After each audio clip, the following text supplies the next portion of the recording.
What's up, Mark? How are you, man? Good to finally meet Mr. SSL himself. What's happening? Your mix sucks, right? I love that. Yeah.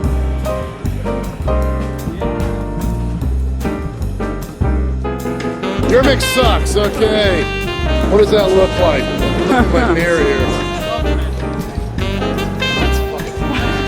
here. Greetings, I'm Chris Lord-Alge. We are here at Music Messe Frankfurt 2019. I'm here with the one and only, the legend, the myth himself, Marc Mozart, at the Avantone Pro booth, where we're going to look at my Avantone CLA-10 actives. These are the first time, this is the first production pair right here today. CLA-10As powered my version of the Sound of Hits. Also debuting here at Music Messe for the first time ever is Bluey. Bluey is hand-built to exactly replicate my famous Bluey #1. As you know, I have the blue stripes. I have 4 of them. One of them, #1, is the magic one, the one I've been using on every one from A to Z. From Tina Turner to Joe Cocker to Springsteen to Bono to Keith Urban to Carrie Underwood, everyone. Every vocal that I mix goes through that, okay? Because it's impossible to beat. So through my relationship with Black Lion Audio and Avantone Pro, we've now come out with, this is the very first time you see it anywhere in the world, released yesterday for sale, the Bluey, the BLA Bluey. So, Mark, glad to have you here, man. Nice to finally meet you. Thanks for the kind introduction. I'm the fanboy here. I've been following you for ages. You are here, you're a big influence on many things that I do. One example is the little portable stereo, using that for mixing, the boombox. Yep. Which is a chapter in my book, Steal Your Mom's Kitchen Radio and get into the consumer's perspective. Don't put it in your sweet spot, put it some random place. Exactly. So yeah, lots of concepts. I applaud the way you are now using your brand as a mix engineer and as a legend to build these products. This is something I'm preaching to all the audio engineers and music producers out there. It's a pretty simple answer, Mark. My schedule is so busy with my day job, which is mixing, right? Which is my prime focus, mixing, producing, working with artists. To create some tools for everyone became important also, and also a little bit of teaching. So when I first started my partnership with Waves, I'm only going to make tools that I feel are the very important tools, okay? Yeah. Compressors, speakers, EQs, things that everyone needs to use. Yeah. So I focus on the main stuff. But I'm not going to get involved in anything I'm not 100% knowledgeable about. Everyone knows that I'm Mr. SSL, I'm Mr. 4K, and your mix sucks. You like my hat? Okay. This is really funny. You came up with this. I really like it. Here we go. Your mix sucks, okay? Making the products is very important because I'm trying to give the next generation the tools to be successful, okay? Now it's expanded through my partnership with Avantone Pro, and we've come out with these, which are now the most popular studio monitor, passive monitor in the world, okay? This is the first production model, and we hope to have that same success with the CLA-10As as we have with the regular ones. Yep.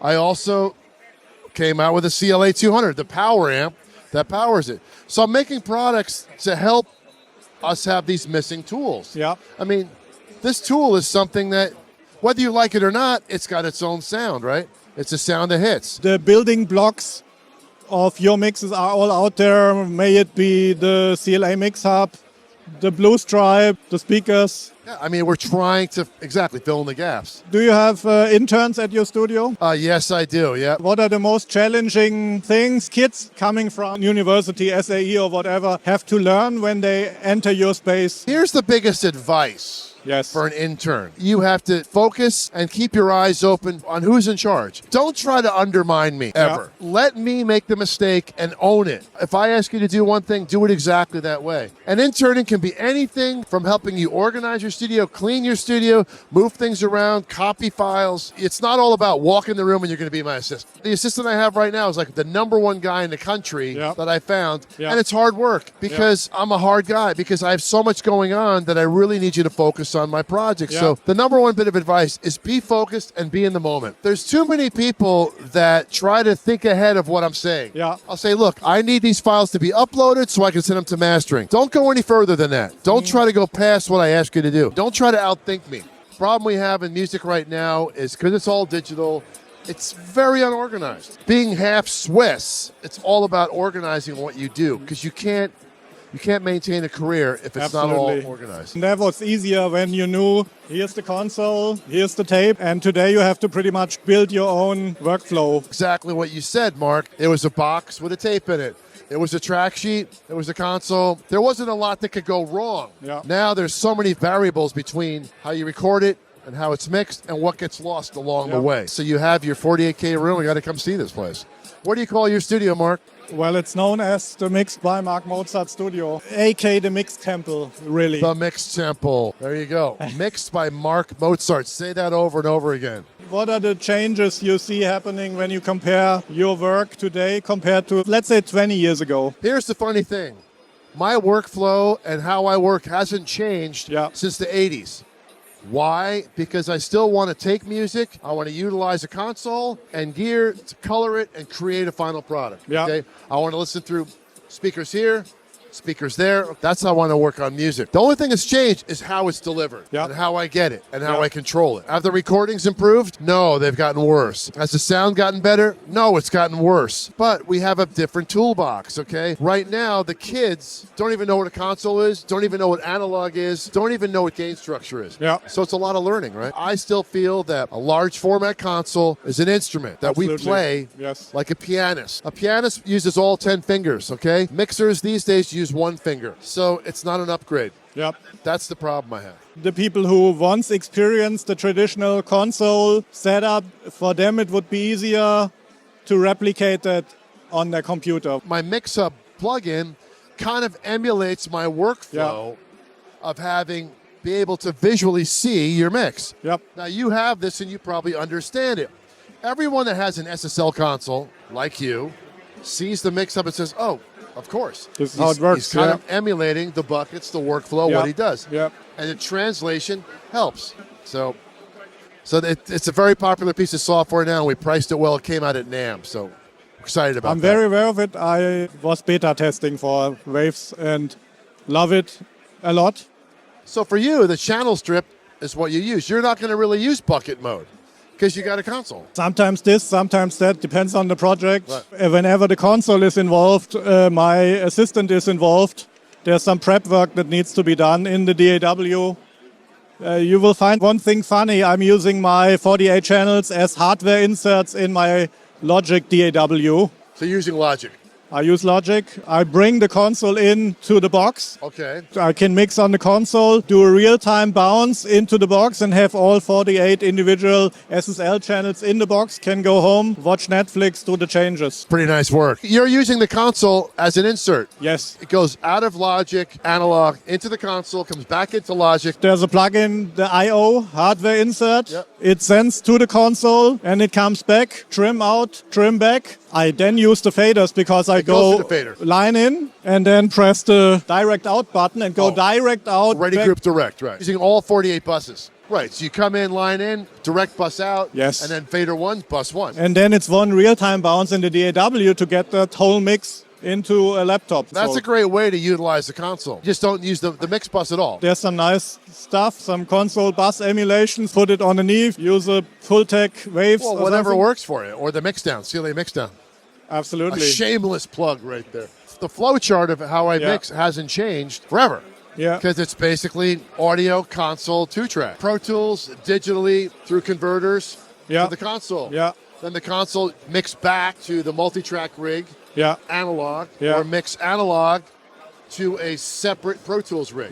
So I have 2 Pro Tools rigs, the multi-track one and the 2-track one. The 2-track run is always 9624. The multi-track is always 4824. So we mix back to the main rig and mix back to the 2-track. So how do you deal when a client needs an alternative version for whatever commercial or... You mean mix revision? Revisions or different versions? You can make a 2-track edit. That's no problem. Okay. I mean, a clean version, we try to print those. Do you have clients requesting stems of your mix? Right. Well, they pay additional for that. We do it no matter what. For the longest time, I would wait and do them later. But you know what? I just do them as we go. So if we have a revision, I just modify the stem. That's the answer I was looking for. Thank you. That wasn't the answer. Well, the important part, okay, there's people that mix make their stems. When there's a change, they use the stems to make the changes. Yeah. To me, that's not correct. Okay. That's not the master. I recall the mix. Many records, I mixed the whole album, okay? The band shows up for 2 days. We do what I call a recall rally. Yeah. That means we just put every song up, and if they want to tweak it, great. And they that's don't, literally the old SSL recall system. exactly. Yeah. We use the original recall system. Yeah. We have it down to a science. Yeah. It matches perfectly. We make a couple of changes. We update the stems. We update the prints. Yeah. We redo the prints. Okay, that's a little bit of the long way, but it's the correct way. Yeah. Because you're starting from scratch. Yeah. You're not taking a shortcut. Yeah. Yeah. I don't like to take the shortcuts because it's my reputation. Look, if it's a clean version and there's one swear word and you have to mute the acapella, fine. Yeah. But generally, we do it that way, the long way. I've mixed 22,000 songs in my career so far. That's a lot of songs. A lot of the earlier ones obviously were all done by hand. Yeah.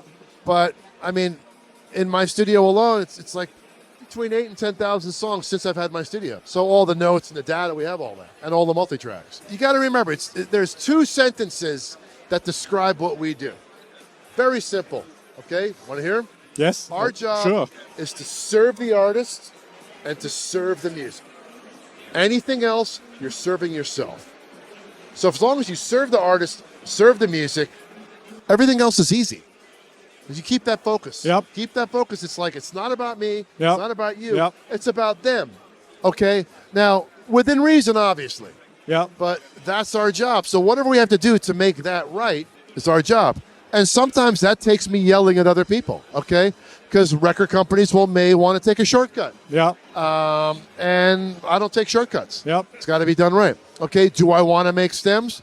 I think it's pointless. I think it's absolutely fucking pointless. All a stem is a breakout of your mix, which is an opinion on the song for 2019 or 1999. Yeah. They need to take the multi-track, original multi-track, and put that away. So in 100 years, 50 years, 10 years, when Steven Wilson remixes it, they have the raw parts. Yeah. When they take a mix stem, they cannot change my EQ or compression or sound or EQ. Yeah. It's baked in there. Is your crew also archiving the inputs, like the source material? Right. We always archive the source material. Yeah. Always. You will be a great resource in the future for record labels because they're not very good at doing this stuff as far as I know. This resource is not free. We have a fee we charge Yeah, for file absolutely. recovery. Look, I get many phone calls saying, hey, Chris, do you have the multi-tracks for something you did 5 years ago? Yeah. I said, yeah, of course I do. Yeah. Well, here's my fee. Yeah. Pay up front. Well, can you just give them to us? No. What, am I supposed to be your storage unit? No. Okay. So you want me to give you something free that you're going to make money with? Oh, okay. Music Messa 2019 with Marc Mozart and Chris Lord-Alge. Here we are, and he has hats that says, your mix sucks. So let's talk about me. Hi there. CLA 10 actives, okay? These are the first production pair you'll see, okay? These are powered versions of the CLA 10s, okay? The white cone in the black box, the sound of hits. They're now available, ready to purchase, okay? I would purchase them from your retailer, online retailer now because it's going to take a long time if you're down on the list, okay? So we have them on display. You can listen to them. You can touch them. Only now at Music Messa. We'll have them at Gear Fest and other places. But what's most importantly that we're releasing today is the project I've been working on for a while. Bluey is alive and well, okay? This takes, put it on the settings that match here. This takes a recreation of the famous CLA compressor that I use for vocals, and through my partnership with Black Line Audio, I've let them actually open up and take apart my original one to see how it ticks. Yeah. Okay? The one that somebody accidentally modified one day. It's modified back in the early 80s, which is why I like it. Yeah. So it's unlike any other one. Yeah. But it's a magical sounding box.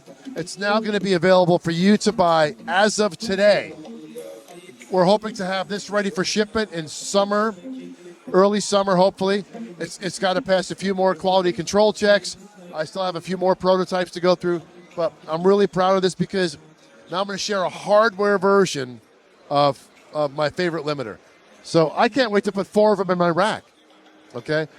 And it's going to be priced very competitively because for me, the big problem with outboard gear is it's too expensive. So we're trying to keep everything I make under $1,000. Yeah. Because then it's affordable. Then people don't ask me, hey, can I get it for free? I'm like, well, no, I don't get it for free. I try to price it for affordability. So yeah, we're excited about this. I'm excited about this right here. CLA 10A. So, All right. Mark, it's a pleasure, man. Great to see you. Finally. So, man, if I have some time, I'd love to come see your place. So How long are you here? I go to Rome in the morning. Tomorrow. But I think maybe before dinner is possible to make a run out there. So it's not impossible. But, hey, reporting here live from Music Messa 2019, mixed by Marc Mozart, mixed by CLA. Pleasure to see you, man. Pleasure to meet you. See you guys.